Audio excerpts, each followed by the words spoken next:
All right, so let's talk about the S25 Ultra versus the S24 Ultra.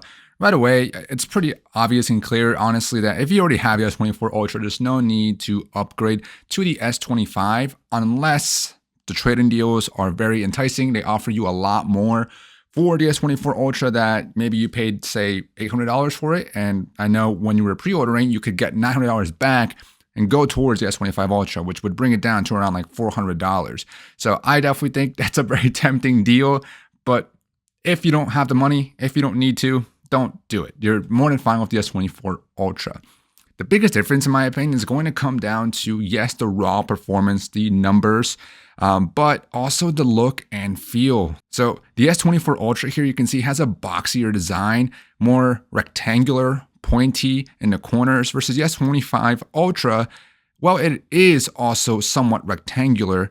It's got rounded corners now, so it no longer has those sharp corners where it would only be annoying if you were to use your phone for an extended period of time where you had your phone digging into the palm here. So it would sometimes become uncomfortable after an extended period of time. So that was one of the biggest annoyances with the design of the S24 Ultra. I will say I do miss that the edges here, the sides were a bit more rounded, more softer feeling, in my opinion, compared to the S25 Ultra now. They're a bit sharper on the edge, so while they're not super sharp, they're definitely softened off. I do feel like over time you may feel a little bit uncomfortable with them. I personally think that it would be fantastic if in the S26 they combine the best of both worlds, which I'm not sure if it's actually possible or not, to have the sides of the S24 Ultra and then the corners of the S25 Ultra. But other than that, I would say both phones feel pretty grippy in the hand without a case, but I would always recommend a case myself. For the S25 Ultra, I'm right now using the Samsung case that came free with my pre-order. It's a Qi2 compatible or ready case that adds a magnet here so you can wirelessly charge with a MagSafe type of charger, or just use MagSafe accessories like this kickstand that I have from Moft. For the S24 Ultra, I've been using the Crave case. It's a bit softer, adds a little bit of grip, and just slightly softens the edges, because even some cases do get a little sharp in the edge there too. So even if you have a case on, it sometimes still digs into your palm a bit. But this Crave case does feel pretty comfortable overall, and it does come with a magnet built in as well, so even though it's not visibly clear, you still can attach it like this kickstand here. And full transparency, Crave did send out these cases for me to check out a while back. I just haven't had the opportunity to really showcase them. So in this video, I'll showcasing them because they're not too bad. I will say they sometimes are somewhat slippery. So if you were to prop this up against some kind of stand or wall, it will eventually slide down and slide off. So I would recommend using a kickstand case of some sort if you want to prop your phone up. Additionally, continue on with the build and design. They have slightly different rings on the cameras. So you can see that the S25 Ultras slightly elevate. So they're floating off of the device versus the S24. They're not flush, but they do stick out a little bit, but there's no extra space between the back of the glass and the actual rings. I already did notice a good amount of dust collecting itself around the rings and underneath the rings themselves. So this is going to be a big dust collector. So if you use a case, which I guess it depends on what kind of case you use. I'm thinking most cases are probably just going to have a big cutout like this one. But if you can find a case that somehow maybe sticks itself between each ring, that won't be a huge issue. But otherwise, if you use it without a case or use it with a case with just a big old hole, you're likely going to build up dust there. And as far as the colors, I'll show you some of the colors from the site, but I know that with the S25 Ultra this year, they decided to make a lot of the colors two-tone, similar to how the S24 Ultra here is with this blue. This was a Samsung exclusive blue. So here you can see they have a black two-tone with the light blue on the back. I personally was a pretty big fan of it. And this year, there was, I think, maybe one other color. I believe it was the beige or the gold or some lighter color that also matched the frame itself. But otherwise, I think most colors have like a lighter frame color and then the color on the back. Personally, I didn't like those that very much, so that's why I went with this all black, jet black colorway for the S25 Ultra. The S25 Ultra is also using a new Gorilla Glass armor. I believe it's armor 2, if I'm not mistaken, but It's a newer glass compared to the S24 Ultra that's using last year's. I would say durability-wise, they're both probably going to be just fine. And if you use a case, then you'll definitely be fine. And I do use a screen protector on the front on both of them. In this case, both of them are the Samsung anti-reflective screen protectors. So the glass itself is anti-reflective, but since I like to use a screen protector just to protect it from small minor scratches from like keys and stuff when you put it in your pocket.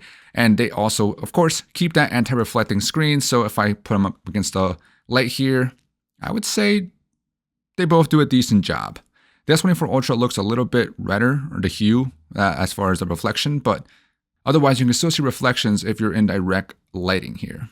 The frame, I believe, is still titanium on both devices, so it'll retain that strong material. Well, I mean, not necessarily being lighter, because I think the S25 Ultra is just a little bit lighter, which, let me pull out my scale. Okay, so first let's take a look at the S24, coming in at 236.3 grams. And then the S25, 223.9 grams. Okay, so it did lose a good amount of weight. Doesn't feel drastically different, to be honest with you. And I do believe on the spec sheet, the S25 Ultra is just a hair thinner, but because the S24 Ultra does have those rounded edges on the sides, it does appear to be slimmer, but I believe the S25 Ultra does beat it out there. Both phones have the same power button and volume rocker on the same side, so volume rocker, power button on the right. On the left-hand side, there's nothing, but you'll notice that they did move the 5G antenna from the right-hand side that was below here, if you can somewhat see that. Is no longer on the right on the S25 Ultra, it's now on the top left. Below you have your ports, you have your S Pen on the left, then your bottom firing speaker, USB-C, then you have your SIM card slot, which they just slightly moved the location of the actual hole, which is kind of nice because they were very close to each other, the microphone hole and then the SIM card hole, because you may accidentally poke it in there, which I think even if you did accidentally poke your microphone hole, it'll be okay. But it's always nice to just have some extra precaution, so just in case you do.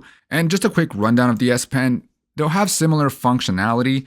They haven't changed anything other than, of course, removing that Bluetooth functionality, which kind of sucks. I know there's users out there who, maybe there's like a 1%, 2% of people who actually use the Bluetooth functionality from the S24 Ultra, such as being able to use it for a shutter button when you're taking photos. Or maybe you're someone who does like to prop their phone up from far away and listen to music or listen to podcasts. So here you can see I'm able to press the shutter button here or the button on the S Pen to be able to take a photo. With the S25 Ultra, you won't be able to do that anymore. I think it's frustrating that companies take away stuff after they've been available for so long, especially when they didn't add anything different or anything new to replace it. But I did use mine personally whenever I was watching videos on YouTube. I was able to get it to work during my unboxing video, and it works right now as well. So I'm watching the WAN show here. So it sometimes works. I know with my tablets, I wasn't able to get it to work at all, and I thought there was a bug. So I'm not sure what's going on with this feature, whether this feature is something that does actually work or not. Yeah, so right now it's working just fine. So this is something that I would use myself to be able to prop my phone up, play and pause, or raise and lower the volume. So if I do a little gesture here, it should raise the volume, yeah, or lower the volume. So this is something that's pretty neat and useful, but again, that won't be available anymore on the S25. Now, in regards to these speakers on both devices, I did a quick listen the other day just to see if I could tell a difference. I'm no audiophile, so to me, it honestly sounded very similar. I know I saw some videos where people were praising the S25 Ultra speakers, saying they're really, really good and even better than an iPhone. They're definitely very good. Like, I would say both devices have very good speakers if you're listening to music or watching videos on YouTube. Regardless of what you're doing, you're going to be more than happy with the experience on the speakers.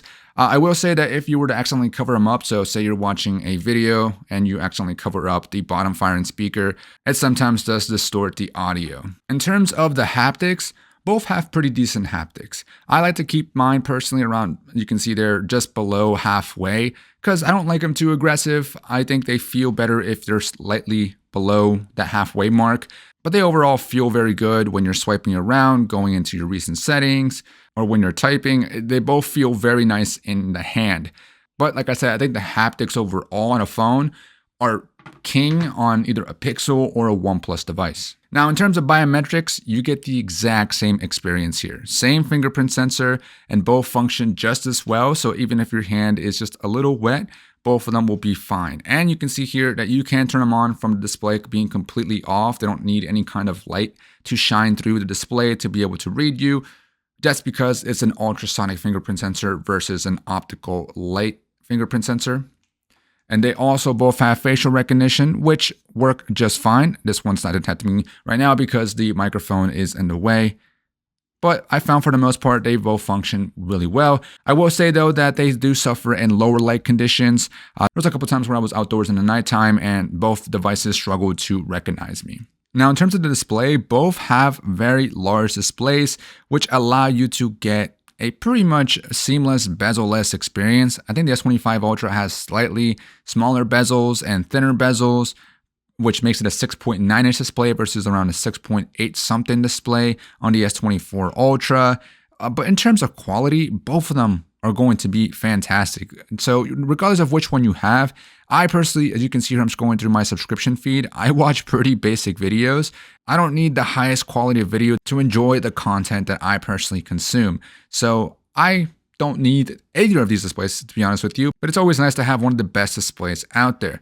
Both displays also get plenty bright. Right now, if I put them against the lighting, it should increase the brightness to be able to make them bright enough to see in most outdoor lighting conditions. And you can also go manually and increase the brightness to what you want it to be. And you can see the S25 Ultra actually looks a little bit brighter right now, but it's not going to make a huge difference in your day-to-day. It's only going to be noticeable if you have them side by side. And then talking about the performance, as I mentioned in my unboxing video, it's always easiest to show the difference in terms of numbers and specs. But in reality, both of these devices are snappy and fast. So when you're opening your applications, both devices are relatively quick. So there, the S24 Ultra did beat out the S25. Let's try the camera. The S25 won there. So you can be nitpicky and really put them side to side and just test them to see which one's faster. But in reality, you're not going to notice a major difference here. In-game performance is also pretty decent. I will say I was able to get both devices to get pretty warm after extended periods, whether it was running these benchmarks or if you play games such as, for example, Call of Duty Warzone. They're both pretty resource intensive applications. So of course a game is pretty resource intensive. And then there's the benchmarks, which I've run back to back to back. It definitely caused the phone to get pretty hot. But as an average user, you will be more than happy with the experience here, whether it be the S24 Ultra or the S25 Ultra. And the SoCs that each one of them are using, which I forgot to mention at the very beginning, Snapdragon 8 Gen 3 on the S24, and then the Snapdragon 8 Elite on the S25 Ultra. Both of them do come with 12 gigabytes of LPDDR5X RAM, so you're getting the same set of RAM here as well. And as terms of software experience, right now, it's slightly different, mainly because the S24 Ultra still hasn't gotten that One UI 7.0 update. It's still running One UI 6.0 with Android 14.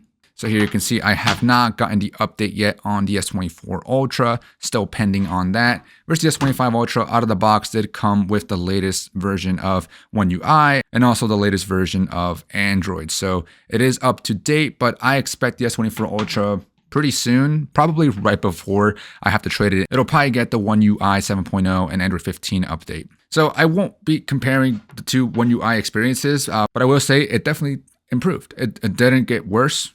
Animations to me, I thought at first were faster, but to be honest, they felt the same. So if I open the app here, you can see the animation honestly looked very similar. Maybe slightly faster on the One UI 7.0, but otherwise, I think they just maybe slightly tweaked them. Things that are different are like, for example, features such as these folders that are expanded here. You can now expand your folder to be a bit larger. What that allows you to do is quickly access the apps in the folder without having to open the folder first, which I think is pretty nice so that you can keep more apps on your home screen and still be able to quickly interact with them without having to open up the folder every single time like you have to do with this folder. So this is one extra click versus over here, you just quickly tap the app. I also noticed that they changed the way some of these settings work for your widget. So if you go into settings here for the widget, slightly different compared to One UI 6.0, where here it doesn't give you the option to match the phone settings. It's either always white or black. And then you have different transparency modes here. They reduced it to 3 different modes versus before you had more granular ways to say how transparent you want the widget to be. But as you can see here, you now have the option to remove that background completely. So if you remove the background, you obviously can't control the transparency, but if you keep the background, you can control it from there.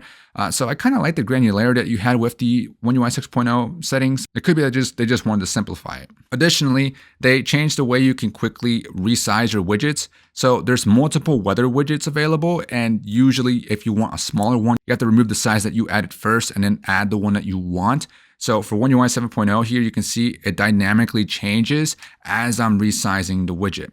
Versus on One UI 6.0 here, this widget is one size, so even if I enlarge it, it doesn't really dynamically change to fit the size of the widget I'm making it. Additionally, if I swipe down from the left here, it'll open up my notifications. And with One UI 6.0 here, you can see it's all in one place where notifications are showing, as well as some of my quick settings. Versus over here on the S25 Ultra with One UI 7.0, notifications on the left, swiping over, you get all of your quick settings. But if you like the older look where they're together and they're not split up, you can always put them back together. And just like that, you now have pretty much a similar experience where when you first swipe down, it'll show you notifications plus some of your quick settings here. And if you swipe down again the whole way, then you get access to all of your quick settings. Another thing that they changed that in your app, they now have a vertical scroll versus a horizontal scroll. So I just moved an app over here so I could swipe horizontally here.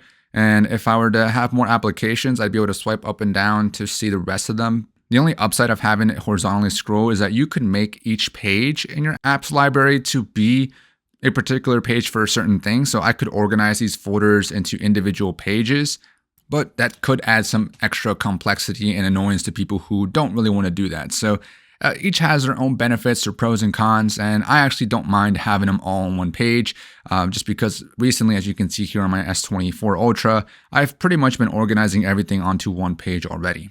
Now, in terms of AI, I only really use one application, and that's the Samsung Internet Summarize feature. So both of them can summarize a page for you.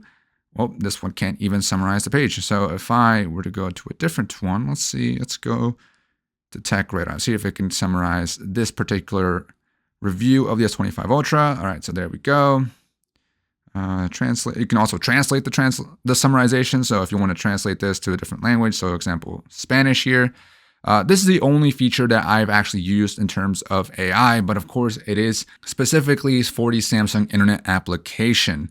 So you can't use this in Chrome. You'd have to either use Google Gemini, or if Chrome ever introduces their own summarization feature, then you can use that there. But speaking of Gemini, both of them actually have the new look of the Gemini. I only use Gemini for like quick searches to get me started on something. So for example, where can I buy crunchy peanut butter, and why is crunchy peanut butter better than smooth peanut butter?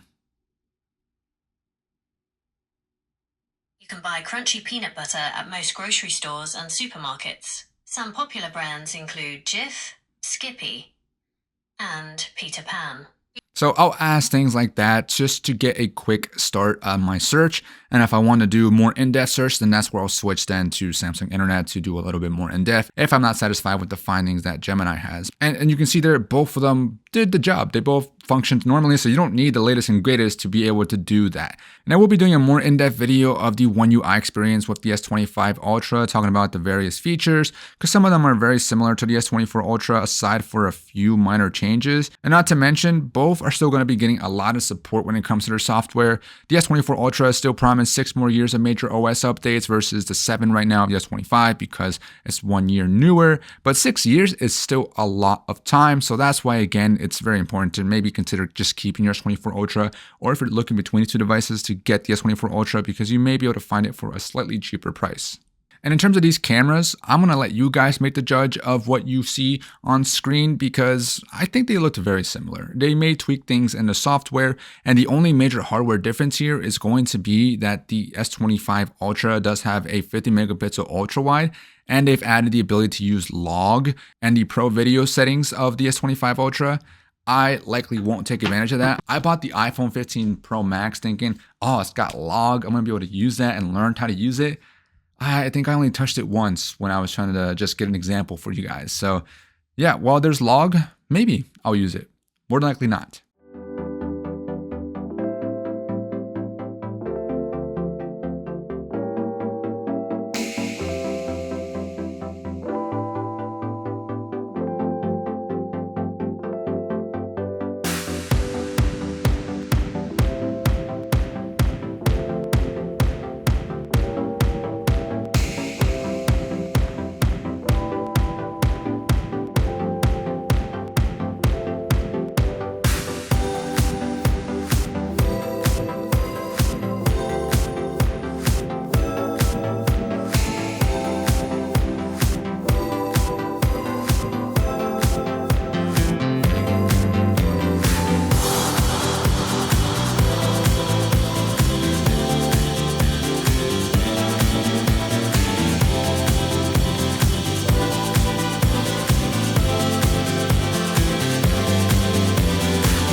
here I have the S25 Ultra versus the S24 Ultra in video quality of 4K, 30 frames per second.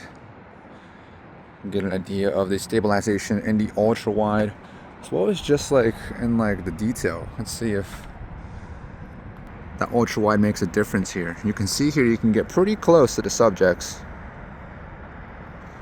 on both cameras, so you're able to get pretty good macro shots on both lenses in terms of video.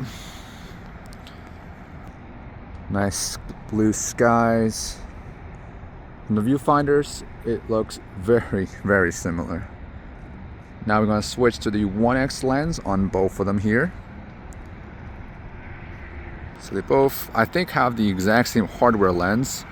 And from the viewfinder, they look honestly exactly the same.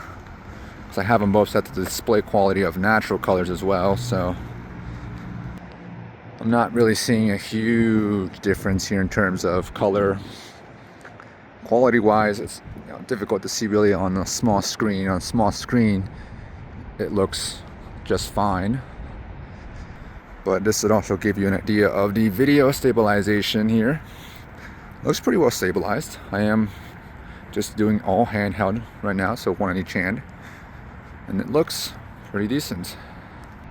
Let's try to zoom. So for zoom in shots, I would imagine most people would probably stand still and zoom into a subject. So if I start to zoom into this little play area here, actually looks like the 3X is able to brighten up the shadows a bit more. Look at the tree, the bushes, trees in the background. It looks a little bit brighter. Yeah, that's what it looks like to me. I'm gonna zoom in a little more here to 5X. Again, you can take a look at that tree right there. The detail looks very similar. The fire hydrant color looks the same on both. And that blue play area looks the same as well. Now we're going to jump to 10X here. So this is where it starts to become a little less detailed, a little more watercolor like. Definitely tell with those trees. And the S24 Ultra is shaking a bit here. The stabilization isn't too high. It's definitely moving around quite a bit, but detail wise and color wise looks very similar to me. Now lastly, all the way to 20X, it's the max zoom capability on both of them. Good. This S24 Ultra is going crazy in here in the viewfinder. I'm not sure if it's still actually showing the video, so you might be thinking I'm crazy, but the S24 Ultra is shaking pretty heavily. Yeah, it's not stabilizing very well. Whereas the S25 Ultra is perfectly fine. But in terms of color and quality, I would say they're pretty much exactly the same.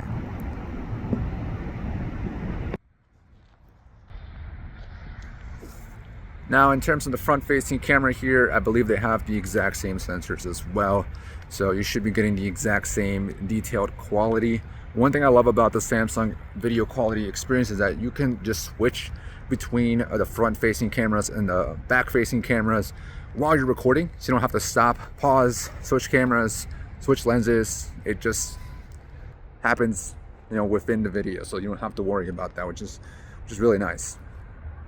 So one thing that's nice about both of these cameras is that they do have autofocus on the front, so you're able to get a subject in front of you and let it focus on it. So if I get this tree branch here, you can see there, it's focused on the branch instead of my actual face. But in terms of color and quality looks like it'd be the same. Color wise, it looks like the S25 Ultra, it's a little bit more, I want to say natural. S24 looks a little bit more vibrant. My lips look a little bit redder. Skin looks a little bit more intense in color. The sky, the green, there's definitely a little bit of a difference there. Not too much, but I want to say S24 a little bit more vivid. S25 a little bit more natural. But that bokeh though, that bokeh does look pretty nice. Yeah, it's a pretty nice bokeh. It's pretty good. So let me know what you guys think of the video quality on the S25 versus S24. And the audio is also coming straight from the source. I do have cases on both of them, so that may affect the audio quality that you're hearing, but most people are going to use cases, so this should give you an idea of what the case does to your audio quality. We're off.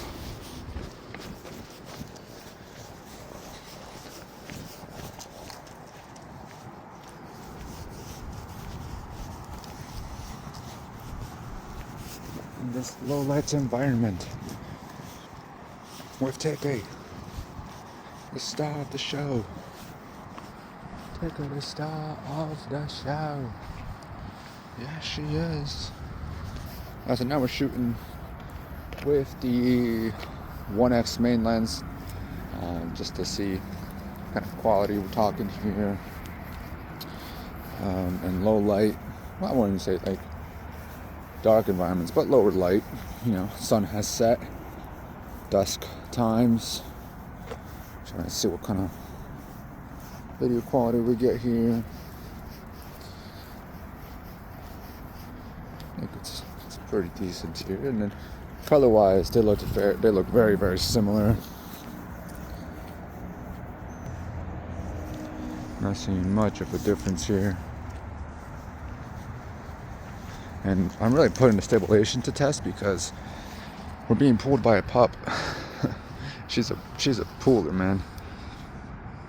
She does not mess around. So she really, if she wants to go somewhere, she'll let you know. So if there's any yanking motions, you know, that's the pup pulling me from every direction. Look at that beautiful, beautiful sky. Kiki's out here enjoying the muddy backyard. Look at her.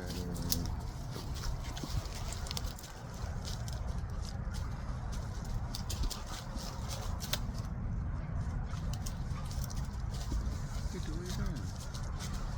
Where you going? Okay. So this will give us a quick look at the video quality and low light conditions. That sunset though, that sunset is beautiful.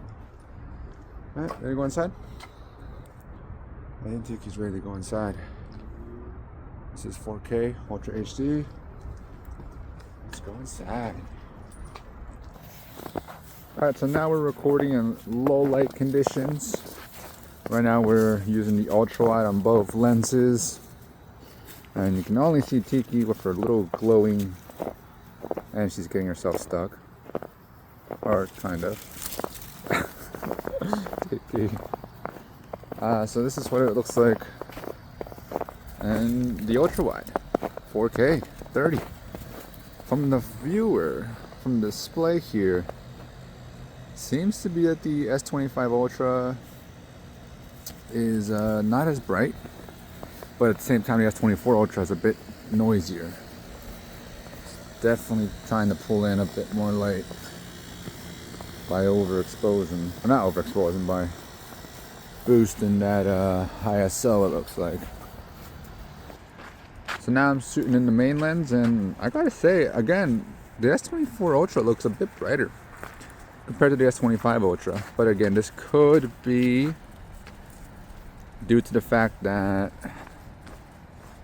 the display, maybe, like just the display itself where I'm viewing it from, may not be exactly as bright, but I'm pretty sure the S25 Ultra is just a little bit darker. Like you can see Tiki over here, you can see a little bit more detail. The tail and whatnot, the body, the road itself as well. Definitely looks a bit more detailed. Alright, so now we switch to the 3x lens, and immediately both of them got a bit darker. So not as great when it comes to low light in terms of being able to get enough light in there. But I would say they look pretty similar. Again, the S24 Ultra just looks a little bit brighter, but I have a feeling it's part of the display. I have a feeling the display is affecting it somehow, where it's making it look a bit brighter, but not quite on the S25 Ultra.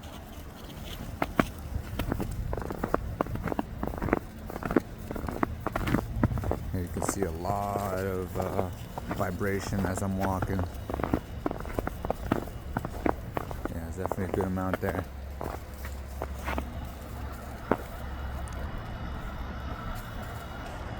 Still got pretty decent focus though, as I'm focusing on the trees, which is focusing in the foreground, the background there.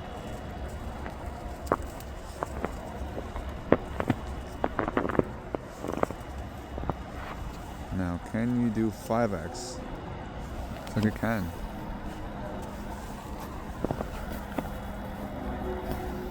Alright, so now we're doing 5x. Yeah, it looks very, very dark. So when it's in dark conditions, you're gonna struggle to use this 5x.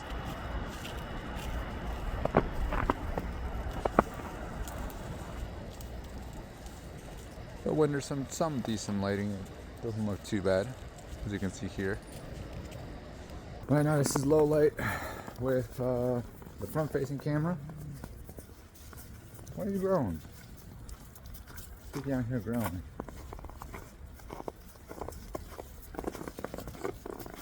Looks like there's a little bit of glare, and that's probably because it is raining. And I think I got some water on the camera lens, so I may be affecting the quality right now too. But this is a real world comparison, a real world test, I guess, because the conditions are never going to be perfect. So yeah, it looks like I may have gotten some water on the camera lens there. But, oh well. 'Tis life, right? So yeah, let me know what you guys think of this quality. I think it looks pretty bad on the S25 Ultra right now, I'm not gonna lie. And then compared to the S24 Ultra, it just looks quite a bit darker. Quite a bit darker compared to the S25. As I come into light,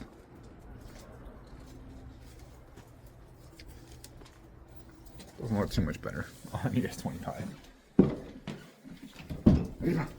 So overall, in terms of camera, as you saw there, I think for the most part, they're very similar, and you'll be more than satisfied with both of them. Now, in terms of the battery life, quite honestly, I was expecting a little bit better on the S24 Ultra. They both were just the same. I didn't experience a big difference compared to the S25 Ultra coming from the S24 Ultra, which is likely a good thing, but also a disappointing thing because, like I said, I definitely wanted a little bit more. That's not to say that it was bad battery life. The S24 Ultra already had pretty good battery life for me. I think it usually lasted around 20 hours minimum, up to maybe around a day and like 8 hours or so, sometimes a day and a half, but really depending on what I was doing on my phone. And so far, the S25 Ultra, the longest it's lasted is around, I think, a day and like 4 hours or so. So not quite that day and a half battery life. But I'm sure over time with optimization, it may be able to reach that kind of battery life. And both of them do have wireless charging. And of course, I already talked about the fact that you can add a case to make it Qi 2 wireless charging compatible. And they also have reverse wireless charging. So if you want to charge another device with your phone, such as another phone or maybe some earbuds, and I can't unfortunately even do it with my watch anymore because the Watch 7 doesn't allow that anymore. But nevertheless, you could do it with other earbuds. So that's still available on both devices. And both have 45 watts of wired charging. And something that I learned is that the S25 Ultra now supports 45 watts through the cable that actually comes in the box. Apparently, it was something related to the phone itself versus the cable itself. So now you can take advantage of 45 watts with the cable that comes in the box, which is great. Because with the S24 Ultra, you needed to specifically buy an additional 5 amp cable. Otherwise, the 45 watts wouldn't have worked. So in the end, which one should you go out and get if you're looking to upgrade your current device? Personally, I'd go for whichever one is the cheapest. So if it's cheaper to trade in and get the S25, get the S25. Or if it's cheaper to trade in or just buy outright the S24 Ultra and still keep your older device, get the S24. So that's the way I would look at it, because you're not getting a huge difference compared to the S24 and the S25. So I would definitely just go based on whichever one is going to be cheaper for you. Unless you don't care and you just want the latest and greatest and you have the money to burn, then go with the S25, I guess. And of course, as I already mentioned, there's no need to upgrade from the S24 to the S25. So with that being said, hope this video was helpful. Hope you guys enjoyed, and peace.